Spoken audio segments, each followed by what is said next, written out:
I didn't even realize I was holding my breath until the table went quiet. My name's Felix. I'm 34, single, and after a long, exhausting climb through the corporate grind, pulling late nights, missing holidays, grinding through office politics, I finally got promoted to Senior Director of Marketing at a major tech firm in Chicago. It wasn't just a job title to me. It was years of quiet sacrifice finally paying off. I'd never been the loudest or flashiest in the room, but I showed up, delivered results, and made it impossible for them not to notice. When the offer came through, I sat in my apartment for a solid 10 minutes, just staring at the screen, barely blinking. I called my dad first, and we shared a rare, proud silence on the phone. Then I called my mom. I should have known better. Growing up, my mom, Eleanor, was the kind of person who made everything about her. Subtly, not in the overt, screaming in a grocery store way that ends up on viral TikToks. No, her version of entitlement was quieter, more insidious. Like poison in tea, sweet at first, bitter after. She was the master of undermining praise with concern. If I got an A, she'd ask why it wasn't an A+. If I won an award, she'd wonder if the judges were just being generous. And yet, somehow, she always made me feel like I owed her everything. I raised you to be strong, she'd say. Don't expect the world to pat you on the back. When I was younger, I thought she was just trying to prepare me for life. Now I see it differently. I invited her to the dinner because, even after everything, I still wanted her to be proud of me. The restaurant was my pick, a rooftop place downtown with a view of the skyline, and a menu so pricey the water had a cover charge. I invited a handful of colleagues who'd become friends over the years, a few mentors who'd guided me, and my parents, divorced now, but civil in public. My dad came, quietly proud, sitting 2 seats down from me. My mom came, late, dressed to kill, perfumed strong enough to fog up the glasses. Dinner started well. I ordered a round of drinks, made a small toast, something light about hard work and good people. Everyone clapped. My boss, Julia, gave me a brief but kind speech about how I'd earned every bit of this. I could feel my face heating up. I'm not great with public praise, but it felt good. Then my mom cleared her throat. I just think, she began, fingers toying with the stem of her wine glass. Sometimes companies make surprising decisions. I mean, it's wonderful, of course, Felix. But are you sure this wasn't one of those, what do they call them? Pity promotions? You know how companies are always trying to look good these days. Silence. A heavy, drop a pin, no one knows where to look kind of silence. My fork was halfway to my mouth, and I froze there midair. My boss stared at her like she'd just dropped a dead bird on the table. My closest colleague, Evan, opened his mouth, then shut it again. Even my dad blinked hard and looked down at his plate. I swallowed, set the fork down gently, and looked her in the eye. No, Mom. This wasn't pity. I earned it. She smiled, tilted her head like I was being defensive. Of course, dear. I'm just saying, don't let it go to your head. Some people get these titles, and next thing you know, they think they're CEOs. She laughed. Alone. I paid for my meal. Half the table still hadn't even finished eating. I stood up, apologized to the group, and walked out. My dad followed me to the elevator, but didn't say anything. I think he understood. I didn't cry until I got back to my car. That was 2 weeks ago. Since then, my mom's been on a campaign. She's called my cousins, my aunt, even my dad's side of the family, telling everyone I humiliated her at a public event, that I'm too sensitive, and that I stormed off over a harmless joke. She's leaving out the part where she called my life's biggest achievement a handout. I haven't responded to a single call or text. Not from her, not from the relatives she's dragged into it. But the messages are coming faster now. Guilt-tripping ones. You know your mother loves you. She was just trying to keep you humble. You're being dramatic, Felix. And then, last night, I got a message from my younger sister. Just one line. She's planning something for Thanksgiving. Just a heads up. I don't know what that means yet, but I have a feeling this isn't over. Not even close. I didn't respond to my sister's message right away. She's planning something for Thanksgiving, she'd said. I read it, reread it, and put my phone down like it was something that could burn me. The last thing I wanted was more drama. But the problem with people like my mom is they never let silence speak for itself. They fill it, twist it, weaponize it. By week 3, I'd officially gone no contact. It wasn't some grand declaration. No email, no text saying, I'm cutting you off. I just stopped replying. And the silence was loud. Louder than I expected. She didn't like that. Narcissists never do. It started with guilt. Voicemails that began warm. Felix, sweetie, I miss you. Then veered passive-aggressive by the second sentence. I know you're probably still sulking, but I wanted to tell you I found that old baby photo you loved. Remember the one where you're smiling? You should look in the mirror sometime and try it again. Click. Then came the flying monkeys. Cousin Emily messaged me a week before Thanksgiving. Your mom told me what happened. Honestly, I think she's just trying to keep you grounded. You've always been a bit touchy. Grounded. Right. My aunt called too. Left a long message about bridges and family. That one stung. Aunt Karen had always been the only person in our extended family who truly saw me as I was, not as my mother's warped reflection of me. But now she sounded like someone who'd only heard one side of the story and was too comfortable with it. I didn't even bother correcting them. If they were calling to tell me how I felt, there was no point in trying to explain how deeply it hurt.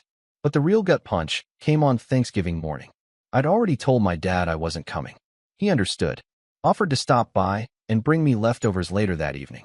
But at 10:42 a.m., I got a message that changed everything. It wasn't from my mom. It was from Julia, my boss. It just said, "Hey, happy Thanksgiving.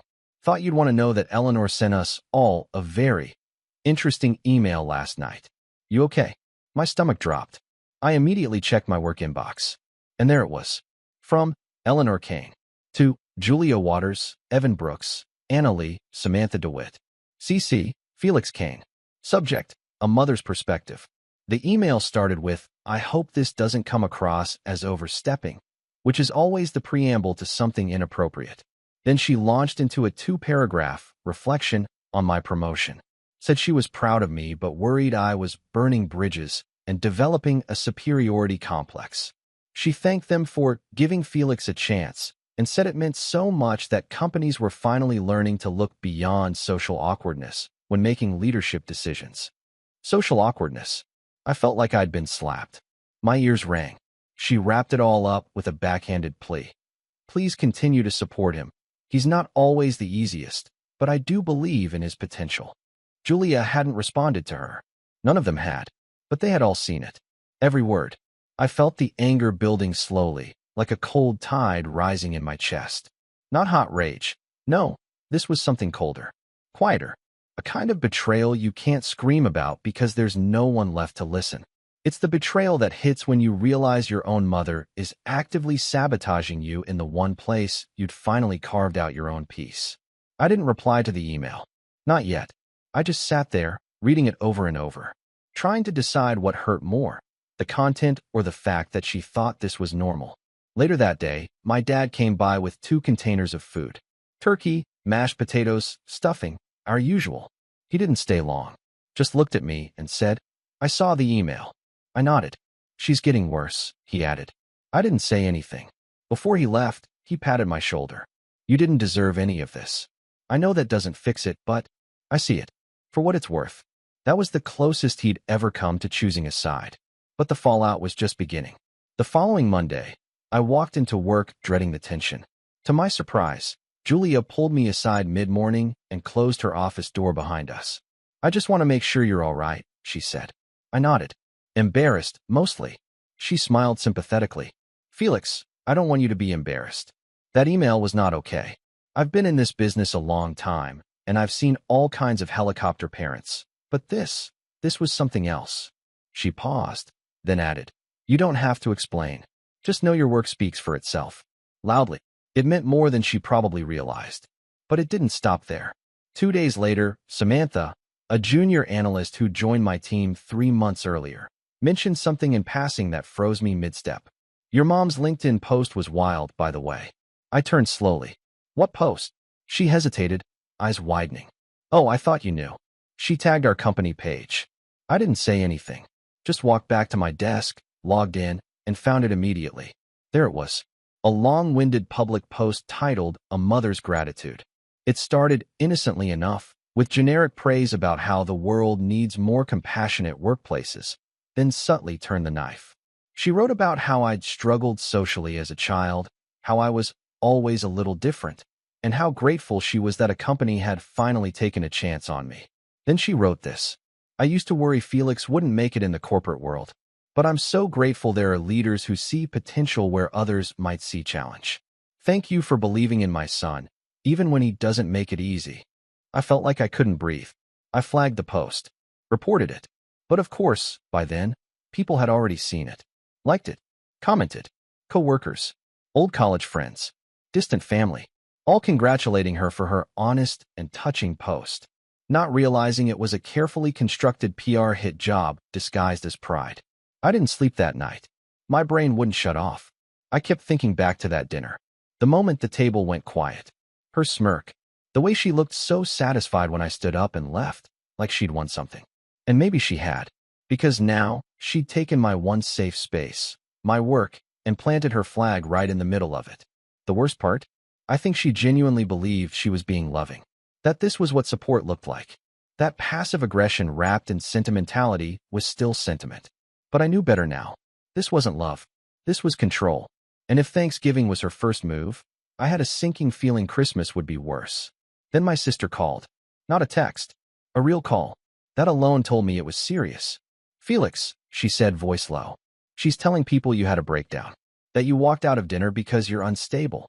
I sat down on the edge of my bed. She told Grandma you're on medication. That you're lashing out because of some mental health episode. She's building a whole narrative. I stayed quiet. She also invited Julia to Christmas dinner.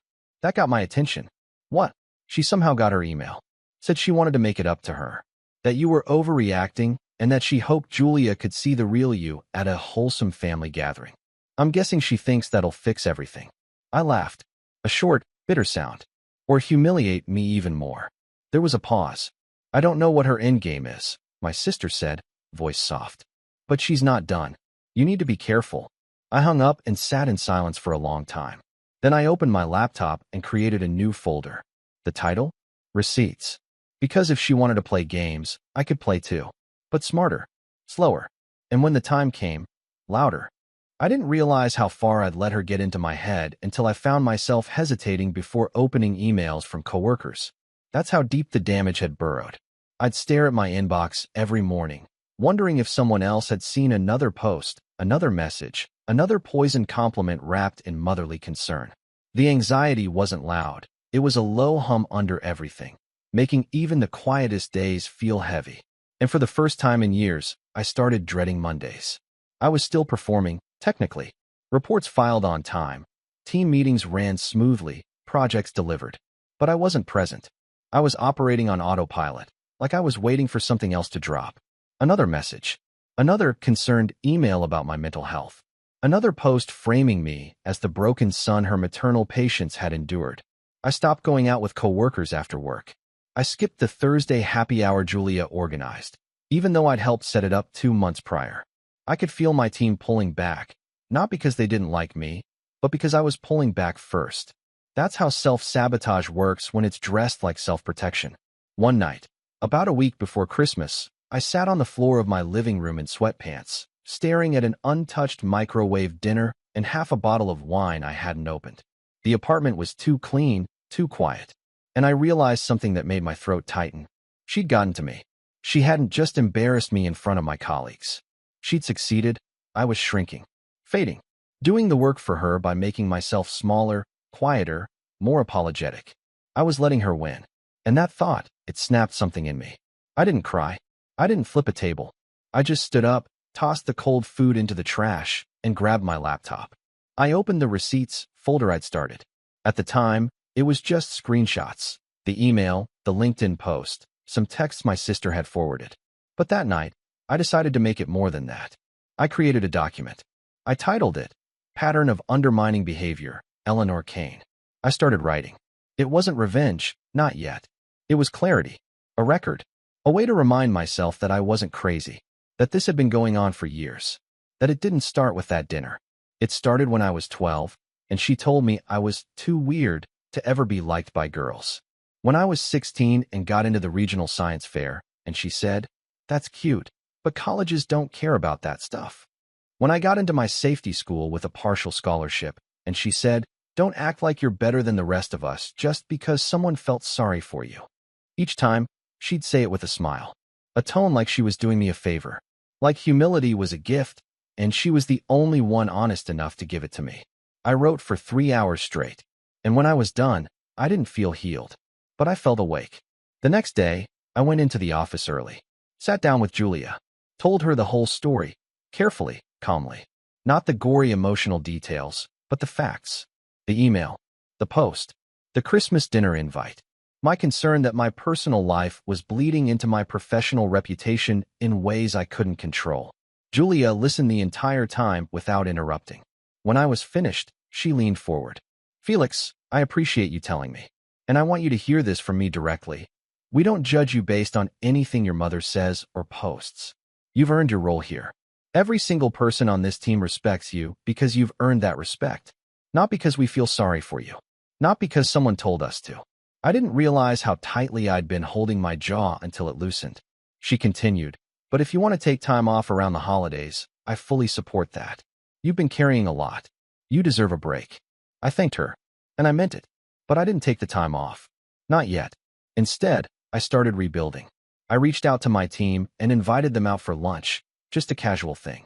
I framed it as my treat for an amazing Q4, and they showed up. We laughed, swapped stories, and by the end, I felt something shift. They weren't walking on eggshells anymore. They were joking with me again. I wasn't just their cautious boss anymore. I was Felix again. I reconnected with Evan, the closest friend I had at the office. We got a drink after work that Friday.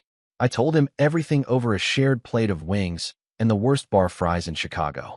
He listened, quiet but fierce, and when I was done, he just said, "You know she's threatened by you, right?" I blinked. "What?" "Your mom. She sees you becoming someone she can't control. So she's trying to drag you back down to the version she could control. The scared kid who asked if he was embarrassing in public. She doesn't know how to handle confident you." I hadn't thought about it that way, but it made sense. After that, things started to shift inside me. I started showing up a little earlier. Spoke with more certainty in meetings. Didn't second-guess my decisions as often. When a colleague made a snide remark in passing about needing help on the social side, I didn't laugh it off or take it personally. I just looked him in the eye and said, "Is that your way of asking for coaching?" He shut up real quick. At home, I added to the receipts folder every few nights. Not obsessively, just enough to keep myself grounded. I dug up old emails, texts, Facebook posts, even some awkward childhood videos she'd uploaded without my permission under captions like, "Always a little awkward, but still mine." Each one was a piece of the puzzle. Each one made the full picture clearer. It wasn't about revenge, not yet. It was about knowing I wasn't imagining it. Then, something unexpected happened. My younger cousin, Drew, reached out. He messaged me on Facebook, something short. "Hey, I saw your mom's post a few weeks ago. Just wanted to say." I didn't believe it.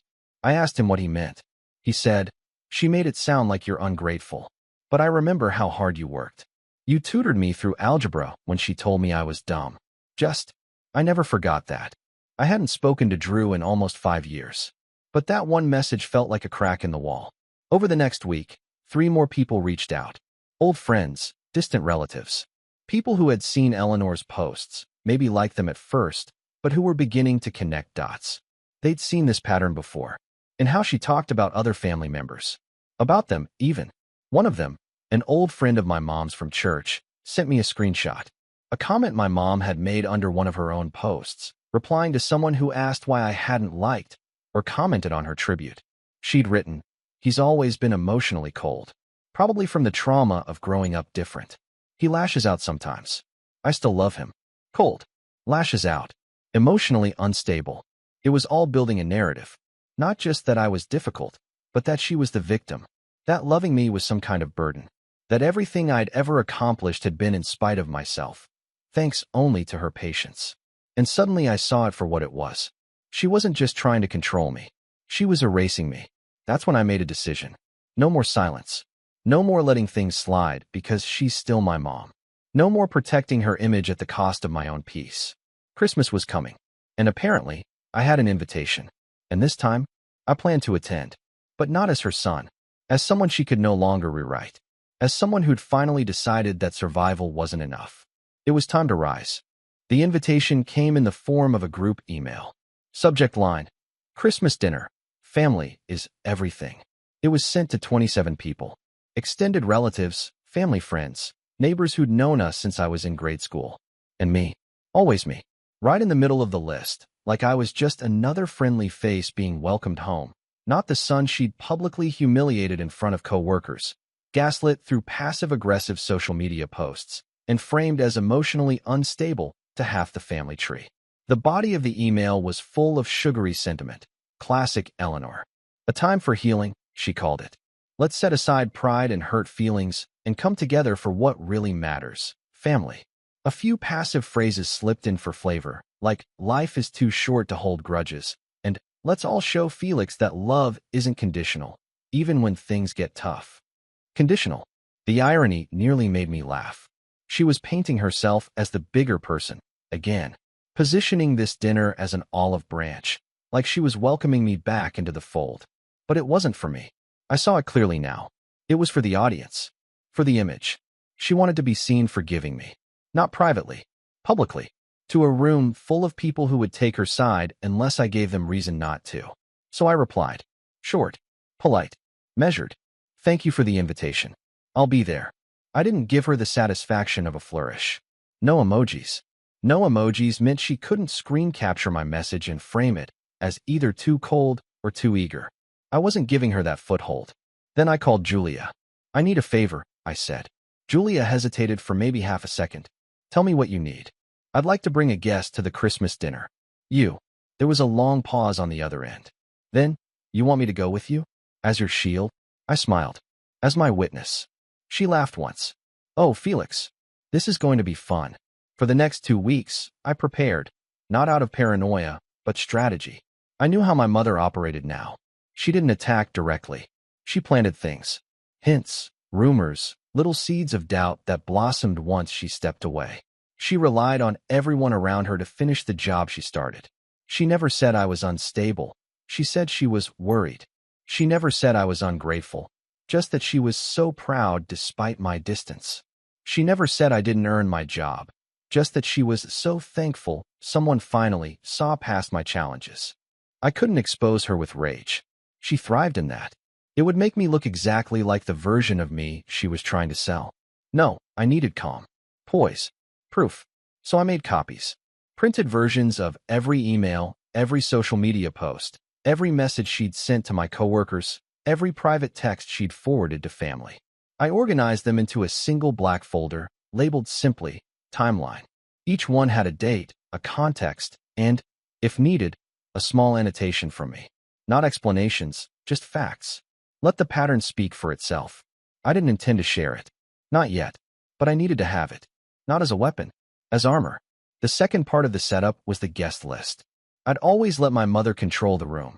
Who got invited, who got seated where, who got praised loudly, and who got quietly minimized. She liked to hold court, always placing herself at the center of every table. If I was going to make this dinner my turning point, I needed to disrupt the seating chart. I called my cousin Drew. I want you next to me at dinner, I said. Front and center. Drew didn't even hesitate. Done. I called my sister. You too. Don't worry, she said. I already told her I'm bringing my own +1. She's annoyed, which means I'm doing something right. I called Evan. I called Samantha. 2 of my closest coworkers, both of whom had read Eleanor's gratitude post and seen through the performance. They weren't just work friends anymore. They were believers. Are you sure? Samantha asked when I invited her. That sounds intense. It will be, I said. But I want people there who know the real me. Julia confirmed a few days later. I rearranged my schedule. I'll be there. And don't worry, I won't make it obvious. I'll blend in. Smile politely. Maybe take mental notes for the memoir I'll eventually write about all this. I appreciated the levity. But I wasn't under any illusions. This wasn't just a dinner. It was a stage. And Eleanor Kane never stepped onto a stage without a script. Christmas Day arrived with clear skies and a quiet chill. I dressed sharp. Not flashy, just precise. Navy blazer, pressed shirt, subtle watch. Not trying too hard. Just solid. I needed to look like the man she kept telling everyone I wasn't. Julia met me outside the house.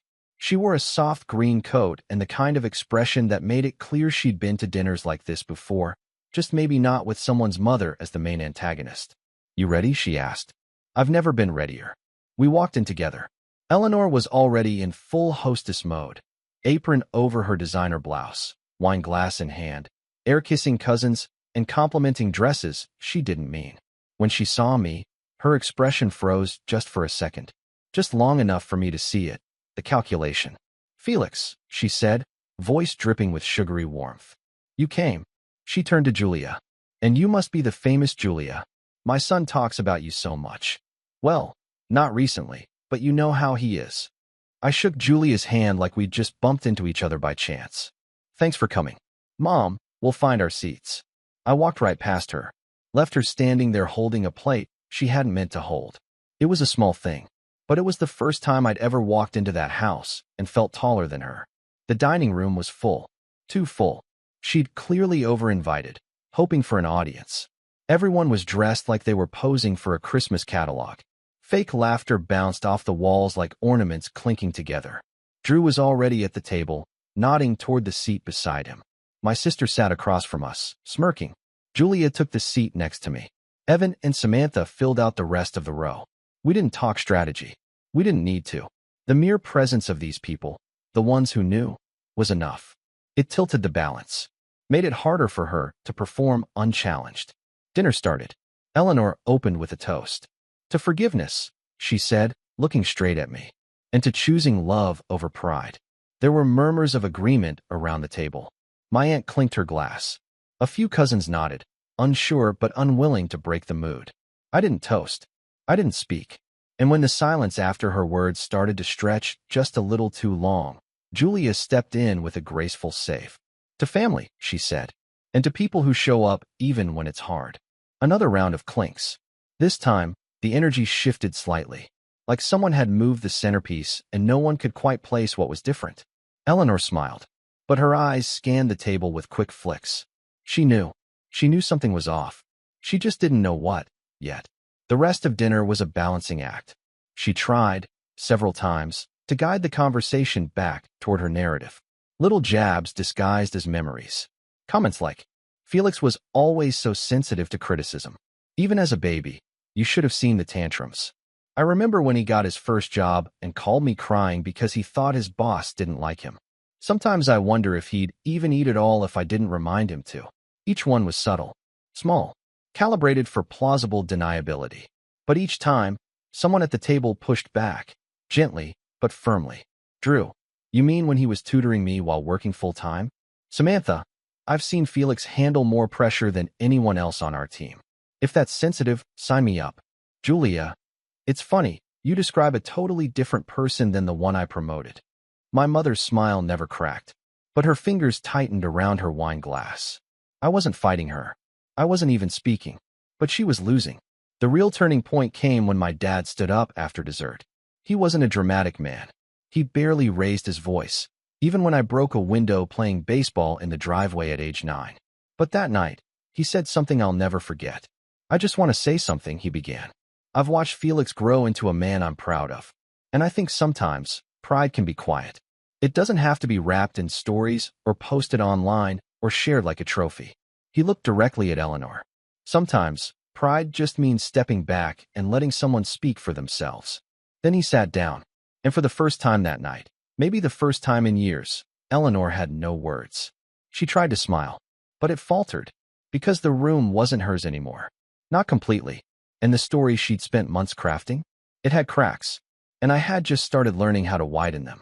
My mother didn't know it yet, but Christmas night was the last time she'd ever get to weaponize a holiday against me.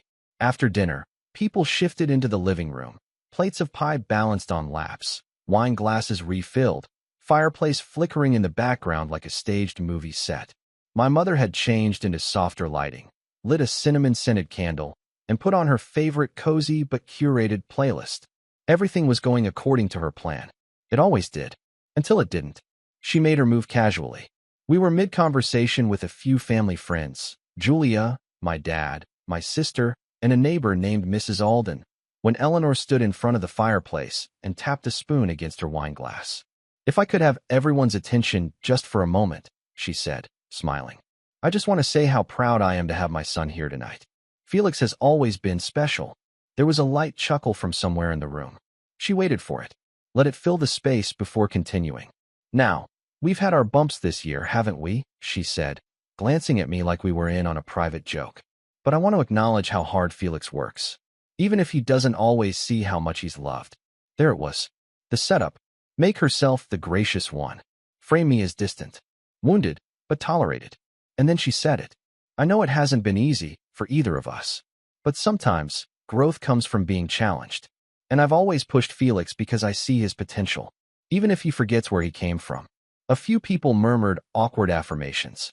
My aunt clapped once.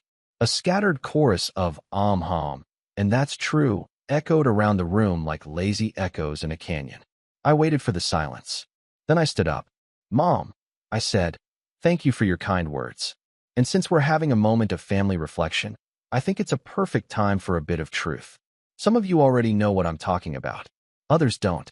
But I've stayed quiet long enough. The room went still. I'm not going to raise my voice. I'm not here to ruin Christmas. But I am here to correct the narrative. I pulled the black folder from my bag, the one labeled Timeline, and held it in my hand, firm and calm. I didn't walk out of that dinner because I'm sensitive. I walked out because my mother publicly humiliated me during one of the most important nights of my career in front of the people I work with by asking, loudly, if I got my promotion out of pity. Gasps. Some of them real. She didn't stop there. She then sent an email to my boss and colleagues. I have the printouts right here. The message implied I was socially challenged and only successful because people were kind enough to overlook that.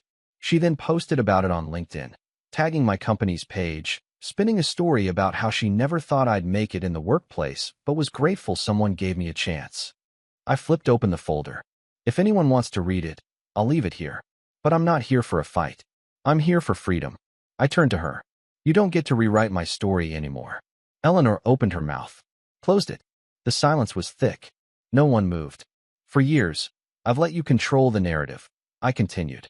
Let you frame me as the fragile one, the difficult one, the son who was always a little off. But I've had enough.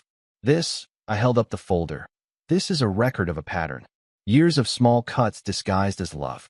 Years of performance dressed up as concern.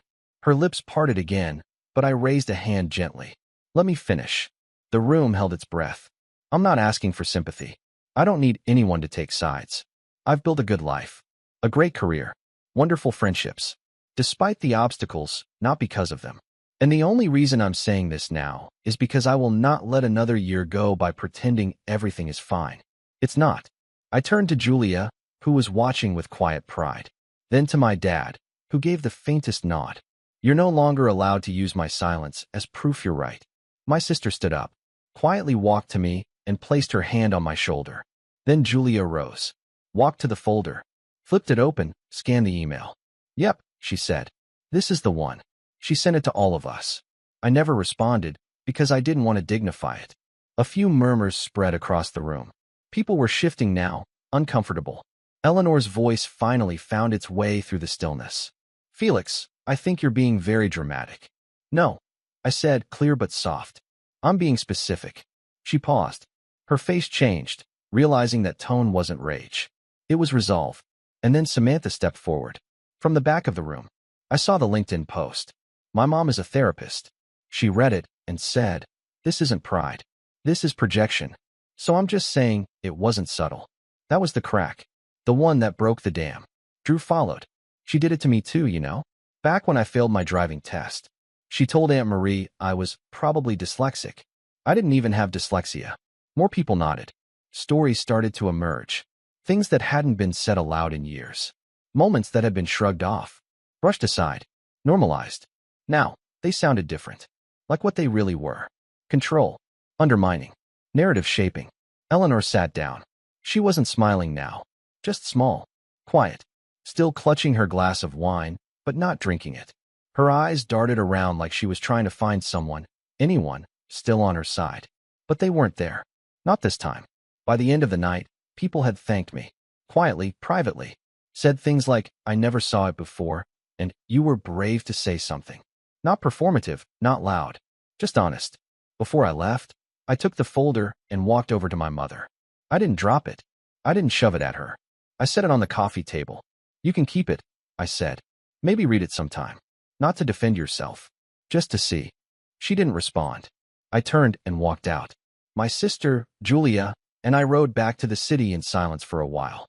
Eventually, Julia turned to me. "You okay?" I smiled, for real this time. "Yeah," I said. "For the first time in a long time. I think I am." In the following weeks, things changed. My mom's online activity dried up. No new posts. No vague quotes.